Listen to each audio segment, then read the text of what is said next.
됩니다. 에스겔 40장부터 48장까지 성전의 회복, 다른 건 다 잊어버려도 이 40장부터 48장 마지막 때에 반드시 이루어질 사건입니다. 에스겔 성전의 회복입니다. 성전 회복을 위해서 오늘 우리가 함께 묵상할 주제가 청량하는 장대 또는 측량하는 장대. 청량, 측량 같은 의미지만은 용법이 약간 다를 뿐입니다. 우리 먼저 이 에스겔서의 이 구성을 다시 한번 정리해 보겠습니다. 에스겔 1장은 우리가 흔히 말하는 서론입니다. 그래서 에스겔이 어느 때에 바벨론의 포로가 됐는가 하는 시작을 통해서 오늘 이 말씀을 열고 2장부터 32장까지는 이스라엘, 유다 나라죠. 남유다, 유다와 그 주위의 열방의 모든 민족과 나라가 멸망하는 하나님의 심판을 받는 사건을 소개했습니다. 그리고 33장부터 39장은 이스라엘의 회복, 북왕국과 남왕국이 전부 회복이 되는 사건, 그리고 40장부터 48장이 성전의 회복을 말씀합니다. 성전의 회복, 특별히 오늘 40장에서는 성전의 크기를 측량합니다. 그런데 우리가 한 가지 염두에 둘 것은 모세의 성막, 솔로몬 성전, 또 바벨론 포로 후에 예루살렘으로 돌아왔던 백성들이 세운 스룹바벨 성전, 그리고 헤롯 성전, 이 성전들은 분명히 역사적으로 그 땅에 세워져 있던 성전을 말합니다.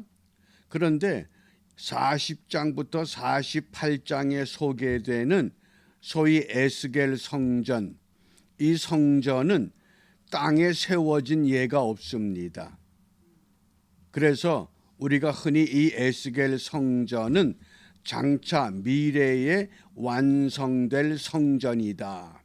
그러면 요한계시록에서 보면 새 하늘과 새 땅, 새 예루살렘이 하늘에서부터 내려오는 그 성전의 모습이 아니겠는가, 이렇게 우리가 기대를 갖습니다. 그리고 다른 성전들은 출입문이 하나밖에 없습니다. 동쪽 문 하나밖에 없는데 에스겔 성전에서는 출입문이 세 곳입니다. 동문, 남문, 북문.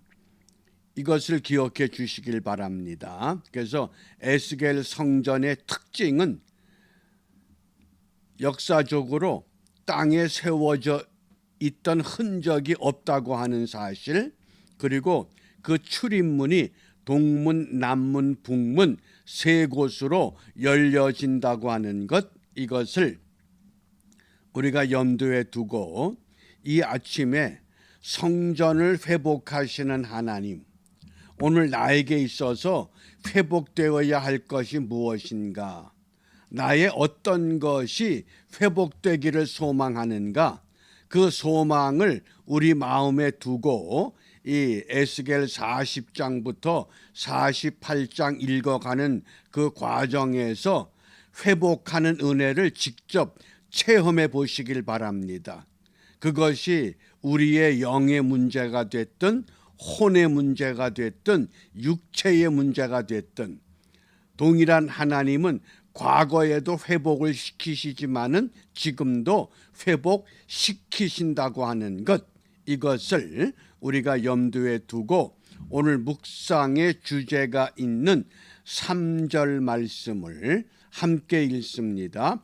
나를 데리시고 거기 이르시니 모양이 놋같이 빛난 사람 하나가 손에 삼줄과 청량하는 장대를 가지고 문에 서서 있더니 아멘.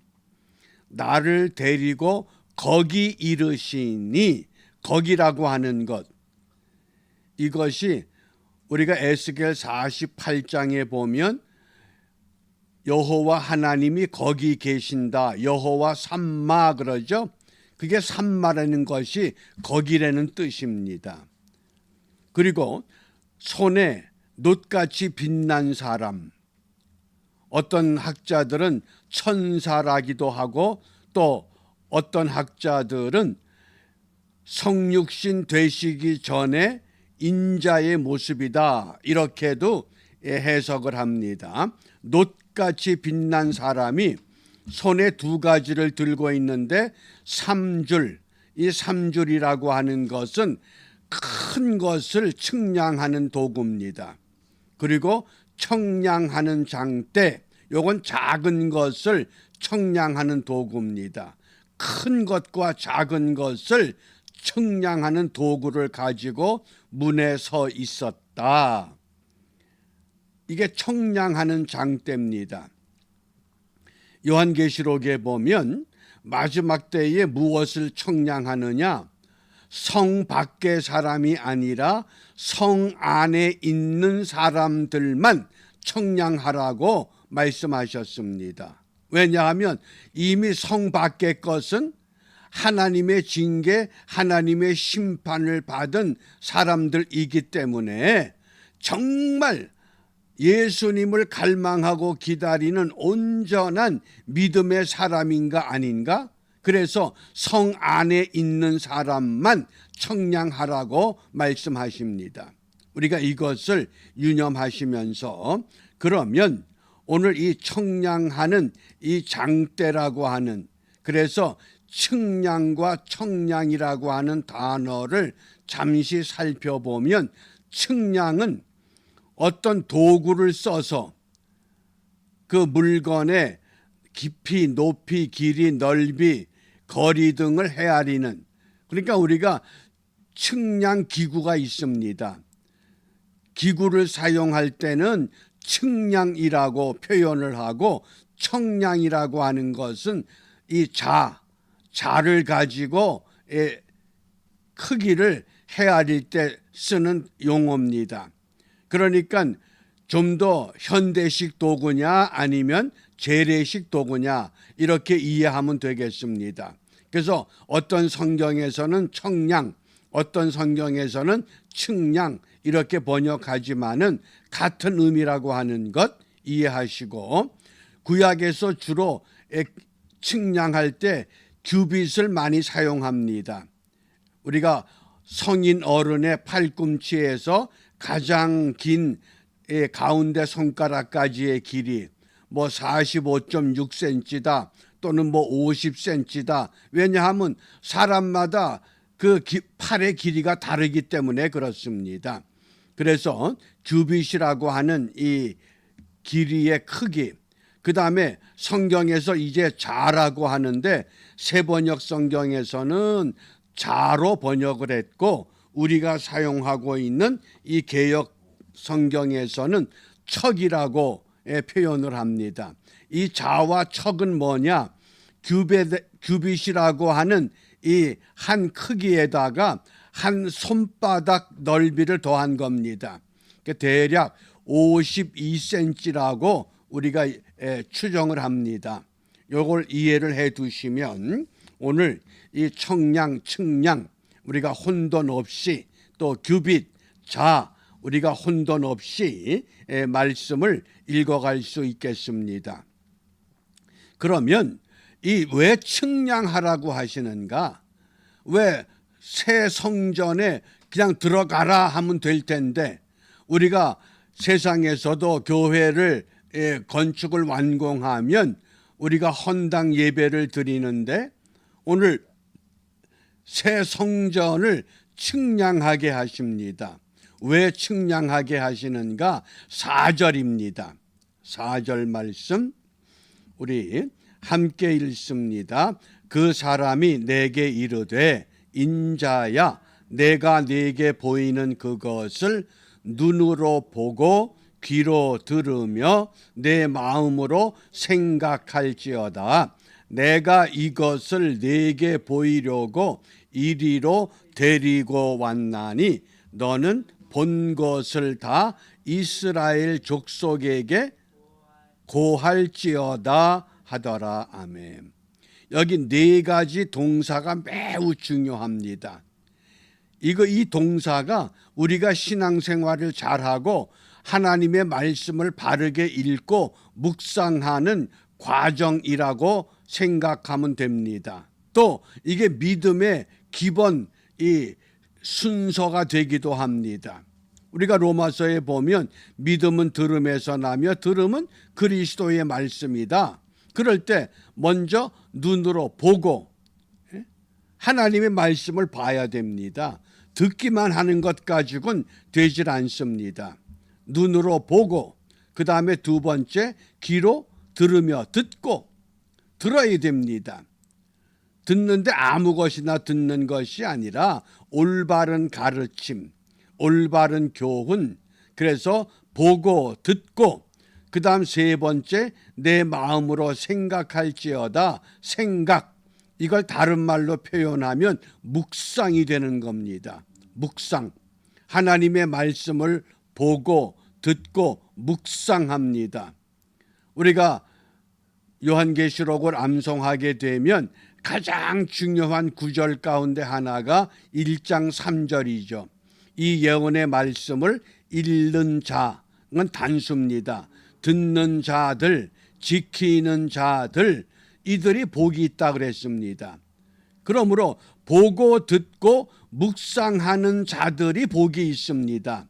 근데 거기서 멈춘 것이 아니라 내가 이것을 네게 보이려고 이리로 데리고 왔나니, 선지자 에스겔을 그 바벨론 땅에서 환상 가운데 예루살렘으로 데리고 왔다고 말씀을 합니다. 무엇 때문에? 너는 본 것을 다 이스라엘 족속에게 뭐 할지어다? 고할지어다. 전하라, 그 뜻입니다. 보고 듣고 생각하고 전해야 하는 것, 이것이 바람직한 신앙입니다. 그래서 포로 가운데 있지만은 너희들이 회복이 된다고 하는 것은 예루살렘 땅으로 다시 돌아가는 그것만이 아니라, 공간의 이동이 아니라, 공간뿐만 아니라 너희들이 보는 것, 듣는 것, 생각하는 것, 전하는 것, 삶의, 신앙의 영적 생활이 완전히 회복되는 것을 오늘 우리에게 말씀하고 있습니다. 이러한 일이 언제 이루어졌습니까? 선지자 에스겔의 경우를 보면 40장 1절입니다. 1절 말씀 함께 읽어봅니다. 우리가 사로잡힌 지 몇 년입니까? 25년. 에스겔 1장 1절에 보면 에스겔이 바벨론의 포로가 된 때가 언제라 그랬습니까? 25년 젊은 나이에 이 에스겔이 포로가 됐던 때가 에스겔 1장 1절에 보면 30년 4월 5일 그랬습니다. 그런데 지금은 포로가 되고 얼마가 됐습니까? 25년. 그러면 에스겔의 나이가 어느 정도 가늠이 되시죠? 30년의 포로가 됐는데 사로잡힌 지가 25년이 됐습니다. 그러면 중년의 나이가 됐습니다. 이제 55년이라고 하는, 바꿔 말하면 내가 예수를 믿고 20년, 30년의 세월이 지나서 신앙이 이제는 성숙할 때가 되었다. 그런데 성이 함락된 후 14년, 예루살렘 성이 완전히 파괴되고 14년은 뭡니까? 7년 안식년을 2번 경험을 한 겁니다. 또 25년 그랬으니까 그 25년에 더하기 25년 하면 50년이라고 하는 희년이 되는 겁니다. 그런데 곧 그날에 여호와의 권능이 내게 임하여, 여기 권능이라고 하는 것이 어떤 단어냐? 손이란 뜻입니다. 여호와의 손이 내게 임했다. 하나님의 권능을 입었다. 하나님의 손이 나를 붙잡았다. 그 뜻입니다. 하나님께 붙잡힌 경험이 있습니까? 여호와 하나님이 나를 붙들어서 왜 네가 이곳에 머무느냐? 너는 이제 여기를 떠나야 된다. 하나님께서 모세를 그렇게 붙드셨습니다. 그것이 여호와의 권능입니다. 그 다음에 나를 데리고 이스라엘 땅으로 가시되, 그런데 여기 땅이라고 하는 단어가 무엇이냐? 산마라는 단어입니다. 땅이 아닙니다. 산마, 거기라고 하는 뜻입니다. 이것이 어디까지 연결되느냐? 에스겔 마지막 48장 35절에 여호와께서 거기 계시니 그것이 여호와 산마입니다. 그러니까 이 말씀을 잘 우리가 묵상해 보면 예루살렘 땅에 어떤 지형적인 그 땅 거기만 생각을 하는데 그것이 아니라 에스겔 성전은 단 한 번도 지상에 세워진 적이 없습니다. 장차 도래할 하나님의 거룩한 성, 그러면 그 성은 꼭 이스라엘 땅, 팔레스타인, 지금의 예루살렘, 그것만이 아니라 여호와 하나님이 계신 그곳 여호와 산마. 어떻습니까? 내가 하나님과 함께하면 바로 그 자리가 여호와 산마가 되어야 합니다. 만약 여호와 산마의 자리를 만들어내지 못한다 그러면 우리는 이 말씀을 읽으면서 회복시켜야 됩니다. 나를 회복시켜 주시옵소서. 어떻게? 여호와 산마, 하나님이 나와 함께 계신 자리, 내 영이, 내 혼이, 내 육이 하나님이 함께하는 자리 되게 하여 주옵소서. 그러면 오늘 기도가 분명해집니다.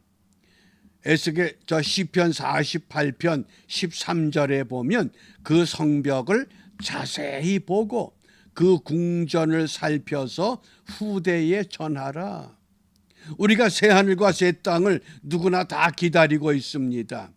그러면 그 새하늘과 새 땅, 새로운 성전, 새 예루살렘, 그것을 바르게 살펴서 우리 후손들에게 전해야 할, 보고 듣고 생각하고 전해야 할 시대적인 사명을 우리가 오늘 이 말씀을 통해 다시 한번 깨닫습니다. 그래서 오늘 기도 제목이 예수 복음만을 전하게 하옵소서. 예수 복음만을 전하게 하옵소서. 모든 종교들이 자기들의 교리를 복음이라고 주장을 하지만 그 주장 가운데 기독교만이 갖는 복음의 유일한 특색이 있습니다. 그건 뭡니까? 그건 생명입니다. 이 세상 어떤 종교도 생명을 가르치진 않습니다. 우리는 영원한 생명, 그래서 기독교 복음은 곧 생명입니다. 그 생명은 어떻게 회복이 됩니까? 예수님과 화목할 때만 가능한 겁니다. 그래서 그 예수님께서 십자가에 못 박혀 죽으시고 다시 살아나시고 하늘에 오르셨고 다시 오실 생명의 주님과 화목이라고 하는 것은 화합하고 하나가 되는 겁니다. 온전히 예수님과 화목하여 오늘 이 한날의 삶, 우리가 에스겔 40장부터 48장을 이제 읽어갈 때 성전을 회복하신 하나님, 우리 예수님께서 성전을 무엇이라고 말씀했습니까? 요한복음 2장 19절에 이 성전을 헐라 내가 4일 동안에 일으키리라. 그런데 이해를 못합니다. 이 성전을 몇 년 동안 지었는데 아직도 짓고 있는데 어떻게 그것을 3일 만에 다시 세운다고 하느냐? 이성적으로밖엔 생각을 못하기 때문에. 그런데 예수님은 그 성전을 무엇이라고 그랬습니까? 그 성전이 곧 예수님이시라고 하는 것. 우리가 이 말씀을 함께 묵상하며 오늘도 성전된 내가 하나님이 함께 하시기 까닭에 여호와 삼마의 자리를 만들고 그 자리에서 예수 복음 전하는 일에 승리하는 모두가 되시기를 주님의 이름으로 축복합니다. 기도하겠습니다. 길과 진리와 생명 되시는 주님, 은혜를 감사합니다. 저희들을 통해 하나님이 나와 함께 계신 은혜를 깨우쳐 알게 하시고 이 복음을 듣게 하시고 믿게 하시고 이제는 전하라고 분부하셨사온즉 오늘 우리의 삶이 있는 동안 우리가 있는 그 자리에서 여호와 삼마, 여호와 하나님 거기 계시기 까닭에 생명의 복음만을 보여주고 말하고 생각하고 듣고 전하는 일에 승리하는 우리 모두가 되도록 축복하여 주시옵소서. 이러한 과정 속에 우리가 회복되어야 할 어떤 것이든 회복을 경험함으로 말미암아 하나님의 말씀의 능력과 생명의 위력을 함께 경험하며 나누는 기쁨이 충만한 믿음의 삶이 되도록 역사하여 주시옵소서. 예수님 이름으로 기도합니다. 아멘.